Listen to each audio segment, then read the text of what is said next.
Hello दोस्तों, कैसे हैं आप सब। मुझे उम्मीद है आप सब बहुत अच्छे होंगे और लॉकडाउन आपका अच्छे से बीत रहा होगा। वैसे तो ये कहने की बात है कि लॉकडाउन अच्छे से बीत रहा होगा, ऐसा होता नहीं है। सब लोग बोर हो चुके हैं बुरी तरह से। तो मैं आपका स्वागत करता हूं अपने यूट्यूब चैनल गोल्डन आई पर, और मेरे साथ है मेरे दोस्त कपिल। आज हम रिव्यू करने वाले हैं यामा FZS का, और जिसके ओनर है कपिल। ये हमारी खुद की बाइक है और करीब 3000 किलोमीटर ये या उससे ज़्यादा चल चुकी है। उसके बाद एक्सपीरियंस कैसा है ये मैं आज आपसे शेयर करूंगा, और बाद में आपको बताऊंगा इसका माइलेज ये कितना देती है, शहर में कैसी चलती है, हाईवे पे कैसी है, स्पीड पकड़ते हुए कैसी है। तो बने रहिएगा, वीडियो को अंत तक देखिए और हमारे चैनल को सब्सक्राइब करना ना भूलें। तो पहले मैं आपको इसकी कुछ खास बात बताऊंगा जो और बाइक के मुकाबले इसमें खास चीज़ें कुछ दी गई हैं यामा के द्वारा, वो मैं आपको पहले बताऊंगा, और उसके बाद हम आपकी बात कराएंगे इसके ओनर कपिल से। सबसे पहले फ्रंट से ही शुरू करते हैं। इसकी हेडलाइट जो है ये बाकी यामा की तरह भी इसमें भी नेक हेडलाइट दी गई है। हेडलाइट के ऊपर कुछ इसका कवर नहीं होता, ये ऐसे ही यामा की ये USP कह सकते हैं आप। ये काफ़ी अच्छा लुक देती है, और इसमें नॉर्मल LED लाइट दी गई है, 2 इसमें लाइट दी गई है। और हम जब ऑन करते हैं रात के समय अपनी लाइट, तो सबसे पहले नीचे वाली जलती है, और अगर हम पासिंग वगैरह या लाइट को अप करने के लिए करते हैं यूज़, तो फिर ऊपर वाली लाइट भी साथ में जल जाती है। इसके बाद इसके सस्पेंशन जो है ये काफ़ी, मुझे लगता है और बाइकों के मुकाबले ये थोड़े हैवी भी हैं, मोटे भी हैं, तो काफ़ी अच्छा एक्सपीरियंस मेरा इनके साथ रहा है। और इसकी फिर एक जो इसका टैंक 13 लीटर का ये टैंक इसमें आता है, और इसमें जो ये दिया गया है एक्स्ट्रा, ये लगाया गया है, तो ये उससे काफ़ी मस्कुलर बाइक लगती है। ये 150 की बाइक तो बिल्कुल ही नहीं लगती, ये उससे ज़्यादा की बाइक लगती है। इसका इंजन जो है 149 सीसी का है, तो उससे कहीं ज़्यादा की ये बाइक अपने आप में, अगर हम इसको देखते हैं, जब इसको हम देखते हैं मस्कुलर ज़्यादा लगती है, तो उससे कहीं ज़्यादा की बाइक महसूस होती है। आइए, इसके बाद इंजन, जो इसका फ्यूल इंजेक्शन इंजन अब हो चुका है, तो कार्बोरेटर का इसमें अब ख़त्म हो गया, तो उसकी वजह से काफ़ी रिफाइन इंजन अब हो गया इसका, और परफॉर्मेंस काफ़ी बेहतर। और इसके बाद इसकी एक बात बताना भूल गए। हाँ, और इसका ये फ्रंट, ये ABS फ्रंट डिस्क में इसका ABS है, जो इसके ब्रेकिंग को पहले से काफ़ी अच्छा बना चुका है। हालांकि अब गवर्नमेंट ने अपनी गाइडलाइन में कहा है कि सभी को अपनी बाइकों में ABS देना जरूरी है। ये एक तरीका का एक सेफ्टी फीचर है। पहले नॉर्मल डिस्क ब्रेक में क्या होता था, आप ब्रेक लगाते थे तो एकदम से पहिया जाम हो जाता था, तो आप गिर पड़ते थे। अगर आपके पिछले ब्रेक थोड़े कम हैं और अगले ब्रेक आपके प्रॉपर काम कर रहे हैं, तो पहले होता क्या था कि आप गिर सकते थे, चोट लग सकती थी। लेकिन ABS होने से क्या है कि आपका पहिया एकदम से जाम नहीं होता, ये ऐसे ऐसे करता है, और ये 1 सेकंड के पता नहीं कितने गुना हिस्से में इतनी तेजी से ये काम करती है टेक्नोलॉजी, कि आपका पहिया जाम भी नहीं होता और आप एक रुक भी जाते हैं बिल्कुल सही। आपको गिरने का खतरा आपका ये 99% तक कम कर सकता है। और उसके बाद आप देखिए ये सीट, इसकी खास बात जो मुझे लगती है इसकी सीट, क्योंकि इसकी चौड़ाई आप देखिए, बाकी जो स्पोर्टी बाइक है उनमें बड़ी नैरो सी सीट आती है, बड़ी शार्प सी सीट आती है, जो कंफर्ट लेवल आपका बिल्कुल कम कर देती है। और इसका कंफर्ट लेवल, तो उसके बारे में मैं आपको मतलब जितनी तारीफ करूं इस सीट की वो कम है। इतनी चौड़ी सीट, और जो पीछे वाली बैठने वाला आदमी है वो भी इतना कंफर्टेबल इस पे बैठता है, और किसी स्पोर्टी बाइक में ये होना मैंने तो नहीं देखा कि इतना अच्छा हो सकता हो कहीं भी। और उसके बाद इसका पीछे का सस्पेंशन सिंगल सस्पेंशन दिया गया है, और ये भी काफ़ी अच्छा है। आजकल अधिकतर स्पोर्टी बाइकों में ये सिंगल ही आ रहा है, और काफ़ी अच्छी परफॉर्मेंस है इसकी भी। और उसके बाद है आपका बैक, जो डिस्क है वो डिस्क ब्रेक दिया गया है पीछे भी।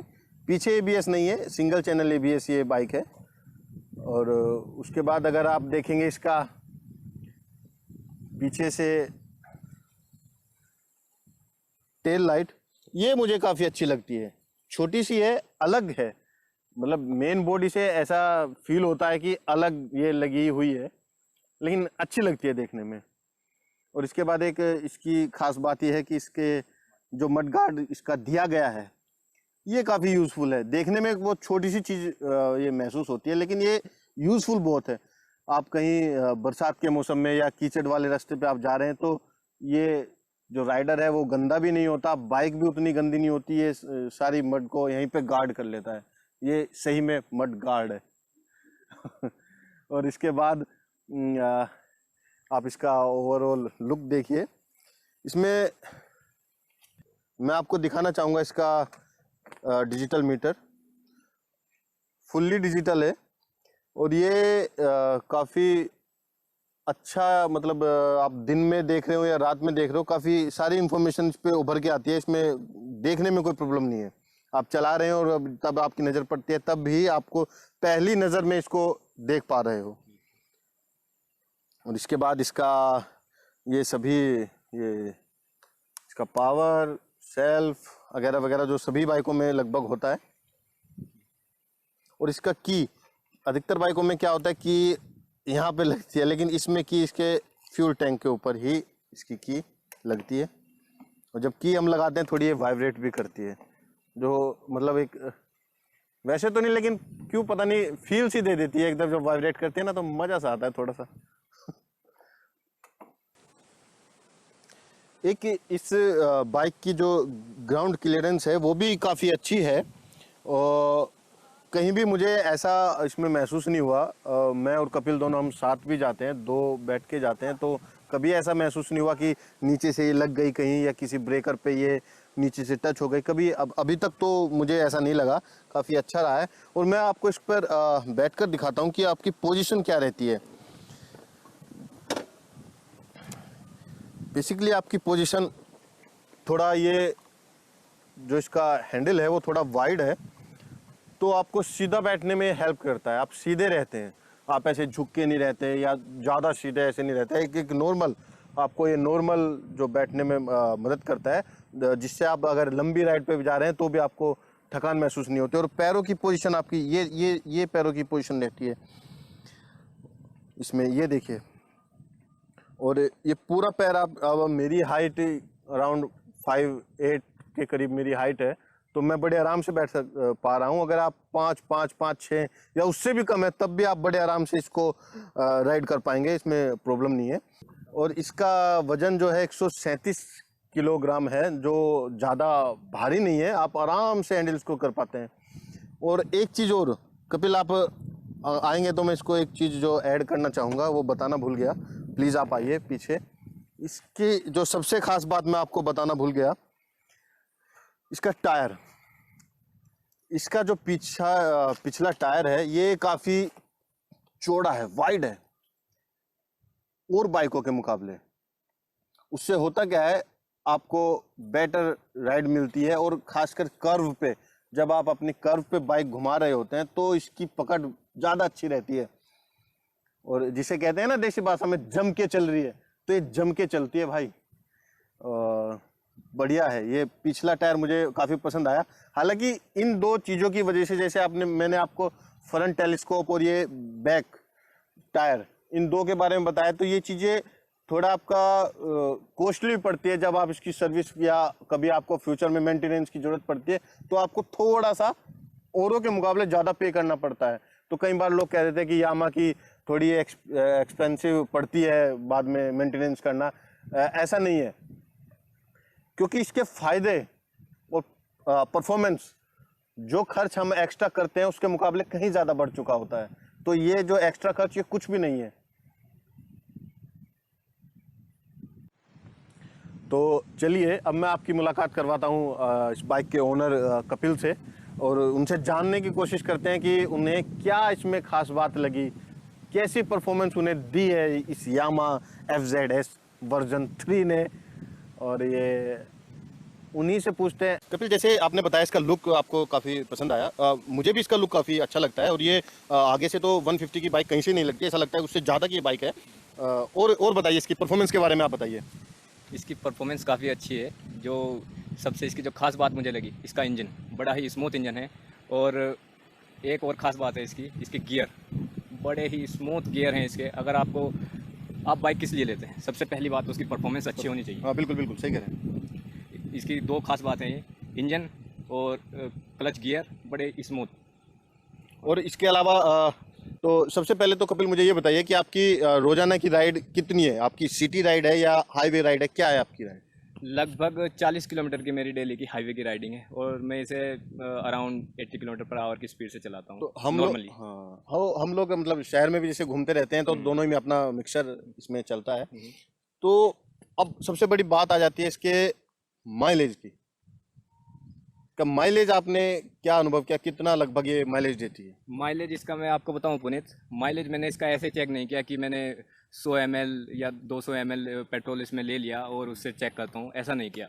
मैंने इसमें 10 लीटर पेट्रोल डलवाया और उसके बाद मैंने इसमें ट्रिप मीटर लगा दिया ताकि इसमें मुझे सही माइलेज इसका पता लग सके। मान लो उससे उस चीज़ से सही पता नहीं लगता ना, हम हाईवे पे बाइक चला रहे हैं तो हाईवे का एवरेज हाँ आ बिल्कुल, गया। आपने 100 मीटर या 200 मीटर का आपने देख लिया, उससे कोई मेरे वही नहीं पता चलता। आपकी सिटी राइड, हाईवे राइड और आपकी 40 किलोमीटर पर आवर की राइड और 80 किलोमीटर पर आवर की राइड, सब कुछ उसमें मिक्स होना चाहिए, तभी आप सही बता सकते हैं। तो आपका क्या क्या अनुभव रहा सब मिला के? 10 लीटर ये पेट्रोल डलवाने के बाद लगभग 484 किलोमीटर इसमें चली थी। लेकिन ये मैं एक्यूरेट नहीं कह सकता क्योंकि और भी ज़्यादा चल सकती, कम नहीं है, ज़्यादा चल सकती मतलब अगर आप मोटा माटी पकड़ लो तो 48 कम से कम 48 किलोमीटर पर लीटर का इसने माइलेज ये देती है, जो कि बहुत अच्छा है। मैं ये आपसे कह सकता हूँ कि इस जितनी भी इस रेंज की 150 रेंज की गाड़ियाँ हैं, बाइकें जो मार्केट में है, वो इतना नहीं दे पाती माइलेज। और आप तो शायद पता नहीं क्यों थोड़ा कम बता रहे हैं, मुझे ऐसा लगता है ये 50 प्लस देती है, क्योंकि एक दो बार आपको पता है मैं आपकी लॉन्ग राइड पे भी लेके गया हूँ बाइक, तो मुझे ऐसा लगता है कि ये 50 प्लस ये चली जाती है। मैंने ये टेस्टिंग की थी, ये पहली सर्विस के बाद इसकी टेस्टिंग की थी, तो लगभग ये मुश्किल से 1000 किलोमीटर तब ये चली थी। अभी ये आपकी बाइक कितनी चल चुकी है? अभी ये 3500 किलोमीटर के आसपास ही चल चुकी है। 3500 ये चल चुकी है, बहुत बढ़िया। अच्छा, ये आपको कितने में ये ऑन रोड प्राइस क्या रहे थे इसके? ऑन रोड प्राइस मुझे ये पड़ी 1,16,400 रुपये में। 1,16,400? वो 400 भी देने पड़े सर आपको? बिल्कुल सर, 400 पहले लिए सर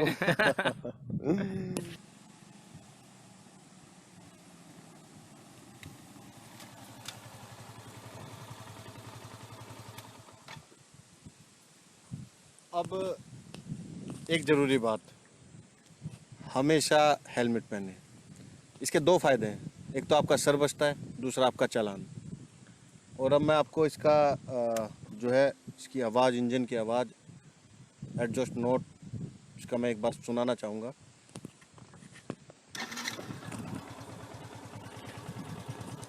ये नॉर्मल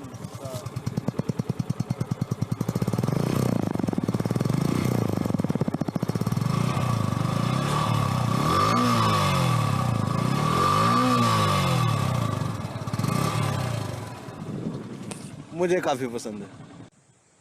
तो दोस्तों, ये था हमारा रिव्यू और एक तरीके से कहिए कि हमारा एक्सपीरियंस यामा FZS को लेकर। तो अभी हमारे पास, जो मेरे साथियों के पास, मेरे पास बाइकें हैं और सुजुकी जिक्सर, रॉयल इनफील्ड की क्लासिक और होंडा की CBR, अगर आप, और TVS की एक अपाचे 200, अगर आप इनमें से किसी और का रिव्यू, ओनर रिव्यू, बिल्कुल मतलब एग्जैक्ट परफॉर्मेंस क्या रही उनकी चलाने के बाद, किसी 6 महीने, साल भर या 8 महीने चलाने के बाद क्या परफॉर्मेंस उनकी रही है, क्या एक्सपीरियंस रहा है, चाहते हैं तो हमें कमेंट्स बॉक्स पर आप लिख सकते हैं। और अगर आपको वीडियो पसंद आया हो तो लाइक करें, कमेंट्स करें, शेयर करें और हमारे चैनल को सब्सक्राइब करना ना भूलें। धन्यवाद।